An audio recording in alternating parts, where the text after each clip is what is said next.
first time we're seeing a punch hole selfie camera on a 6,000 rupee phone. Dual stereo speakers with 400% volume boost in a super budget smartphone. Hi there! Here's the first smartphone of 2024, the Tecno Pop 8. But what took me by surprise is its price. For under 6,000, you can't believe all that they are offering here. Top-notch selfie camera, dual stereo speakers, 90Hz refresh rate, a fingerprint scanner and still so much more. Before we move further, a quick unboxing. So here's the retail packaging. Inside we have the Pop 8 phone itself, some paperwork that includes the user manual, a TPU transparent cover, really good quality, a SIM ejector pin, a USB-C cable and a 10-watt charging adapter. Alright, let's have a closer look. So polycarbonate built, but I love this mystery white color. Firstly, the frame has a matte finish, so it remains absolutely clean. The back too has this beautiful grid design, also matte finish, so no fingerprint or smudges.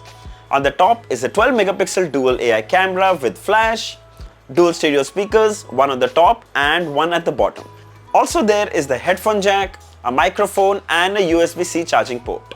On the side are the volume rockers and power button. On the other side is the SIM tray that can house dual nano SIM cards, and there's also a slot for a dedicated microSD card for storage expansion up to 1 TB. Coming to the display.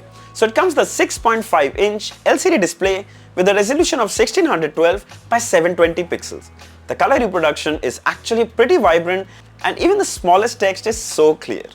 On the top you can spot the punch hole notch housing the 8 megapixel selfie camera. The display comes with 90Hz adaptive refresh rate, which adds to the much needed smoothness to the interface, mostly noticeable when you're scrolling on a website or your favorite social media app like Instagram. The side power button doubles as a fingerprint scanner for unlocking the phone. It's fast and does the job pretty well. We also briefly tested the phone outdoors and it's decently bright, easily usable even under the sun. Watching movies and TV shows are fun too, goes edge to edge and looks pretty amazing. The only Widevine L3 certification, so apps like Netflix and Prime Videos will max out at 540p, but frankly you won't notice it. Also played 4K videos from YouTube and they played flawlessly without any lag or stutter. Though YouTube videos will max out at full HD 60 FPS and it's more than you can ask for at this price. Coming to the audio. Well, firstly, dual stereo speakers, which are very rare to see in budget smartphones. Time for a quick demo.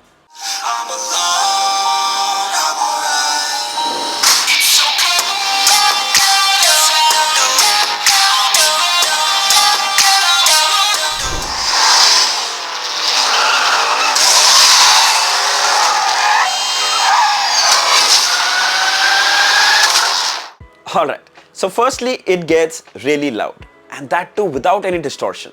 Tecno claims 400% louder, but without going into the technicalities, they sound amazing. When you're listening to music or while watching a movie, it has a very satisfying audio experience. Truly immersive while watching an action scene. You'll love it, trust me. Above that, you also get a headphone jack, which is always handy. Coming to the OS. So it's running the High OS, which is based on Android 13, and it's overall pretty well optimized.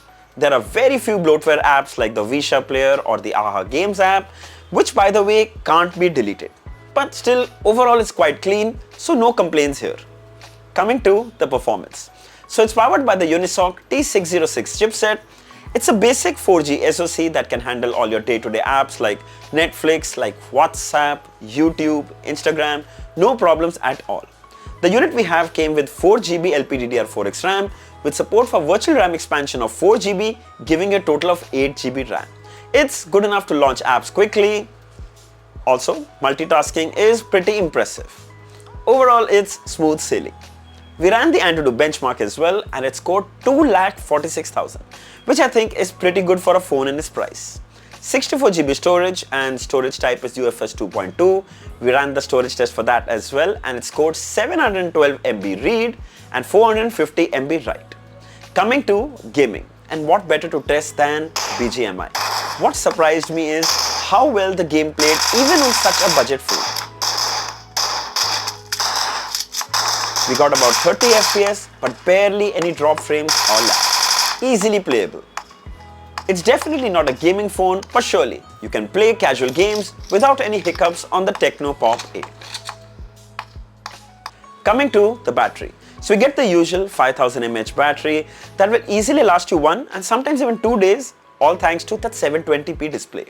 Battery life I'd say is solid, but it comes with just a 10-watt charging brick which takes about 3 hours to fully charge.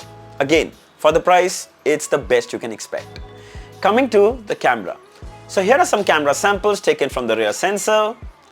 Day pics are clear, they're bright with good amount of detail. There is also HDR support, so dynamic range is pretty decent as well. Here's a full HD 30fps video. It's stable and does the job. Here are some pictures taken with the 8 megapixel front camera, good skin tones and captures good amount of detail. Portrait images too have good edge detection. Hi there, so here's a video recording from the front camera of the Tecno Pop 8. This is a full HD 30fps video and I think it's quite clear. Also, the audio that you're hearing right now is being recorded from the mics of the phone. Alright, final thoughts. So we don't have the exact price at the time of making this video, but we surely know it's under 6,000. And Tecno has made sure nothing comes even close. 90Hz refresh rate, punch hole camera, dual stereo speakers. We never see these things even in 10K phones. So the Pop 8 is definitely recommended for those looking for pocket-friendly budget smartphones. We'll share the price, availability details and the purchase links below in the description. If you'd like to buy one, you should definitely check it out. So I hope this video was helpful. Don't forget to like, share and subscribe. Until next time, cheers.